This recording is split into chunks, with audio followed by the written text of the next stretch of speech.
एक ओंकार सतनाम करता पुरख निरभौ निर्वैर अकाल मूरत अजूनी सहभंग गुर प्रसाद जप आज सच जुगाद सच है भी सच नानक होसी भी सच। वाहिगुरु जी का खालसा वाहिगुरु जी की फतेह। Dear students, in this video I am going to cover the topic how is federalism practiced in India। Federalism का मतलब है पावर का डिवाइड होना between more than one level of government. More than one level of government में अगर power divide होना तो उसे फेडरलिज्म कहते हैं। तो फेडरलिज्म हमारे देश में कैसे प्रैक्टिस होता है? हमारे देश में पावर्स जो सी है सेंट्रल गवर्नमेंट में है के पास, और किसके बीच में? सेंट्रल गवर्नमेंट के पास है और स्टेट गवर्नमेंट्स के पास है। Means more than one level of government में ही है डिवाइडेड। सेंटर है, बड़ी सारी स्टेट्स हैं, उनमें पावर डिवाइडेड है। ये फेडरलिज्म की निशानी होगी, पावर को बांटना इज फेडरलिज्म। अगर हमारी पावर बटी ना होना तो फेडरलिज्म नहीं होगी। पावर बटी हुई है हमारी। At Federalism is the term which used to describe the division of power at more than one level of government। अब हमारे देश में फेडरलिज्म के अब प्रैक्टिस करने के तीन तरीके हैं: linguistic state, language policy, central state relation. हमारे देश में आपने देखा होगा बड़ी ऐसी कभी नई स्टेट बन जाती है, कभी पुरानी स्टेट खत्म हो जाती है, सीन चलता ही आ रहा है। अगर आप आज़ादी के बाद देखें, जैसे पंजाब की एग्जाम्पल लगा लें, ये इंडिया का मैप है। पंजाब पहले इतना बड़ा पोर्शन था, उसमें आता क्या था? Present day Punjab, present day Haryana, present day Himachal Pradesh, तीन स्टेट्स आती थी। इन स्टेट्स को बांट दिया गया 1965 में। पंजाब में पंजाबी स्पीकिंग एरियाज चले गए, हरियाणा में हिंदी स्पीकिंग एरिया चले गए, हिमाचल प्रदेश में हिली रीजन्स चले गए।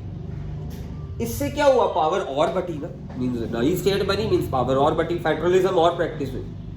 रिसेंटली 2014 में आंध्र प्रदेश और तेलंगाना अलग हुए। तेलंगाना में वो सिटीज चले गई जो तेलुगु स्पीकिंग एरियाज थे, वो सारे किधर चले गए? तेलंगाना में। और नॉन तेलुगु स्पीकिंग एरियाज किधर चले गए? सारे आंध्र प्रदेश में। तो ये आंध्र प्रदेश तेलंगाना की डिवीजन हुई। आपको ये, और उसके बाद हमारे यानी ये लिंग्विस्टिक स्टेट्स किस आधार पे बनती है? कॉमन लैंग्वेजेस के हिसाब से। हमारी लिंग्विस्टिक स्टेट्स बनती है कॉमन कल्चर, रिलीजन, इसके हिसाब से, ट्रेडिशंस के हिसाब से। तो ये जो सी लिंग्विस्टिक स्टेट्स ना, स्टार्टिंग जब इनिशियल ईयर्स थे तो गवर्नमेंट बहुत वो करती थी, स्ट्रिक्ट करती थी, हमने लिंग्विस्टिक स्टेट्स नहीं बनानी है, लैंग्वेज के आधार पर स्टेट्स नहीं बनानी है। तो लोग बहुत ज्यादा गुस्से में है। सबसे ज्यादा तो पंजाब के लोग ने बहुत ज्यादा वो करा, इसके लिए प्रोटेस्ट करी, पंजाबी सूबा मोर्चा चला। पंजाबी सूबा मोर्चा जो सा था उसके अकॉर्डिंगली, जब उस टाइम पे इतनी क्रूअल गवर्नमेंट थी, अगर कोई बोलता था ना पंजाबी सूबा जिंदाबाद तो उसको जेल के अंदर बंद कर देते थे। मीन्स लिंग्विस्टिक स्टेट्स हमारी भाषा के, मीन्स उसके बाद जब पहली पंजाब, हरियाणा और हिमाचल प्रदेश अलग हुए, उसके बाद ये सरकार के मन में आया कि अलग करने से तो और काम बढ़िया हो गया, एडमिनिस्ट्रेशन इतनी बढ़िया हो गई, एफिशिएंसी बढ़ गई, काम तो बहुत बढ़िया हो गया भाषा के आधार पे स्टेट्स बनाने के साथ। तो इसके बाद हमारे देश में भाषा के आधार पे स्टेट्स बनती गई, काफी स्टेट्स बनी है। तो सबसे ज्यादा कंट्रीब्यूशन इस लिंग्विस्टिक स्टेट्स को फॉर्म करने का पंजाबी पीपल का है। इनको था कि पंजाबी सूबा अलग हो, क्योंकि हमारी पंजाबी मदर लैंग्वेज के ऊपर अटैक हो रहा था। तो इसके बाद ये पाया गया कि ये जो स्टेट्स अलग हो गई, स्टेट्स अलग होने के बाद ये पता चला कि सरकार के लिए काम इजी हो गया, एडमिनिस्ट्रेशन इजी हो गई। अब एक ही जगह पे पंजाबी, हिंदी, उर्दू, ये सारी लैंग्वेजेस नहीं है। मींस एक ही ऑफिशियल, जैसे पंजाब की ऑफिशियल लैंग्वेज पंजाबी है, सभी ऑफिशियल काम पंजाबी में होते हैं। तो मींस अगर सभी इकट्ठे थे तो कोई और डायलेक्ट्स भी, लैंग्वेज क्या, हिंदी यानी हरियाणवी भी बीच में, मींस कोई भी ऑफिशियल काम करना होता था हरियाणवी में भी, हिंदी में भी, पंजाबी में भी, हिमाचली में भी, मींस इतनी लैंग्वेजेस में काम करना पड़ता था। अब तो एडमिनिस्ट्रेशन सरकार के लिए इतनी ईजी होगी, और सरकार को लगता था ऐसे देश टुकड़ों में टूटेगा। मींस पहले सरकार को ये डर था लैंग्वेज के हिसाब से जब स्टेट्स बना देंगे देश के टुकड़े हो जाएंगे, बट देश में यूनिटी बढ़ी है लैंग्वेजेस के हिसाब से स्टेट्स बनाने में। तो ये लिंग्विस्टिक स्टेट्स, ये यानी अब हम लिंग्विस्टिक लैंग्वेज के आधार पे स्टेट्स बनती हैं। तो उसका रिसेंट प्रूफ है तेलंगाना अलग हुआ। तो इससे ये हुआ कि फेडरलिज्म इंडिया में प्रैक्टिस होता है। पावर डिवाइड करने में हमारी जो सा स्ट्रक्चर है वो ज्यादा खुश होता है। पावर डिवाइड करने में उसको कोई प्रॉब्लम नहीं होती है। पावर डिवाइड करने से उसको लगता है एफिशिएंसी बढ़ती है। फिर उसके बाद लैंग्वेज पॉलिसी।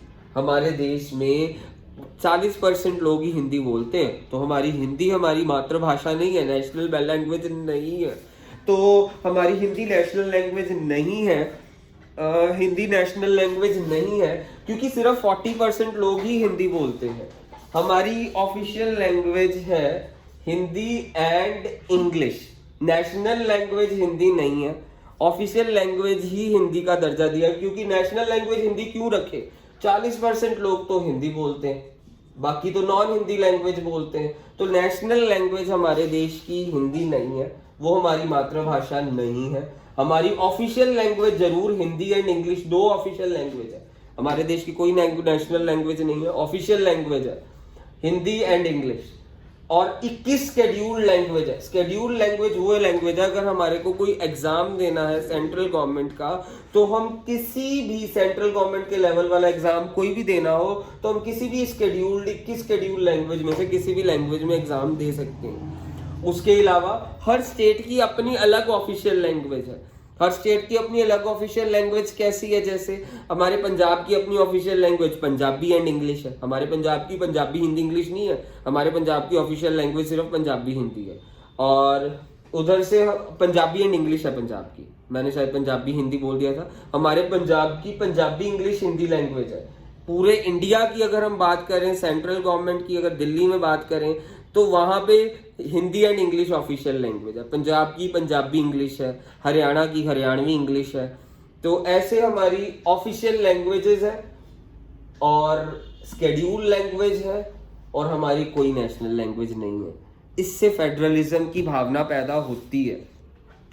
अब हमारे देश में पहले ये था कि 1965 में हमारे देश ने ये सोचा था कि इंग्लिश को तो पूरी तरह से खत्म ही कर देते हैं, इंग्लिश को ऑफिशियल लैंग्वेज खत्म कर देते हैं। लोगों ने प्रोटेस्ट करी, तमिलनाडु के लोगों ने, नहीं ऐसे कैसे, वहां पे तमिल में तो लोगों को हिंदी आती नहीं, तो उनके लिए ऑफिशियल काम तो इंग्लिश से हो ही जाता था।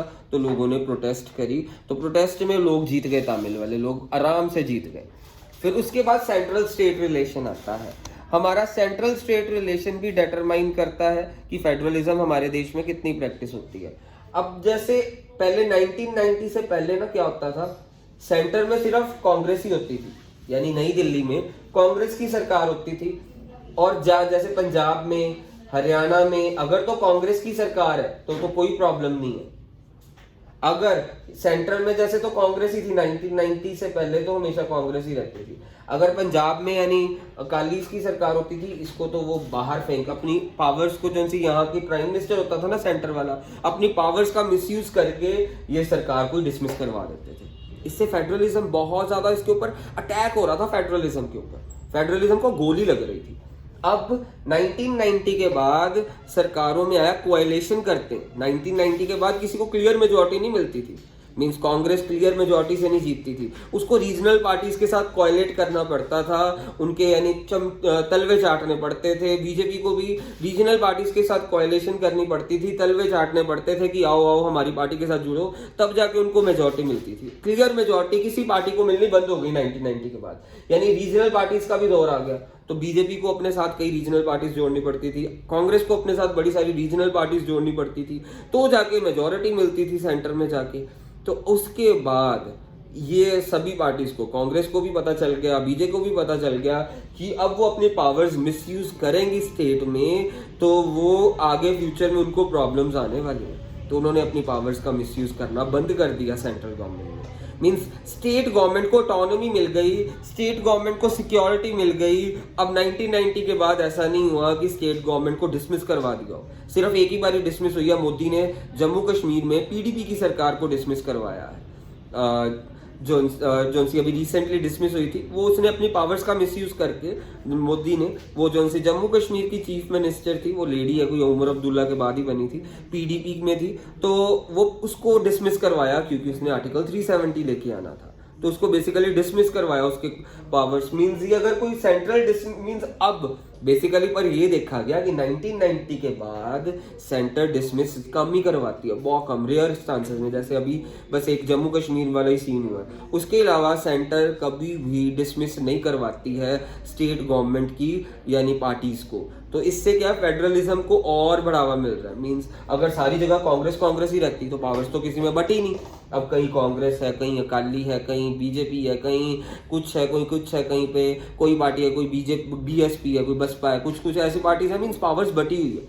पहले क्या थी, कांग्रेस कांग्रेस कांग्रेस, तो हर जगह कांग्रेस की पार्टी है तो ठीक है, अगर नॉन कांग्रेस है तो सेंट्रल गवर्नमेंट में से वो उठा, मीन जो सी सेंट्रल में प्राइम मिनिस्टर इंदिरा गांधी थी ना, वो बाकी हर जगह से फेंक देती थी, पार्टीज को ही उड़ा देती थी। मीन्स अगर यहाँ पे कोई और पार्टी आ गई, बसपा जीत गई, उसने आउट गोली मार देनी थी उस पार्टी को, वो मीन्स पार्टी को ही आउट कर देती थी स्टेट से।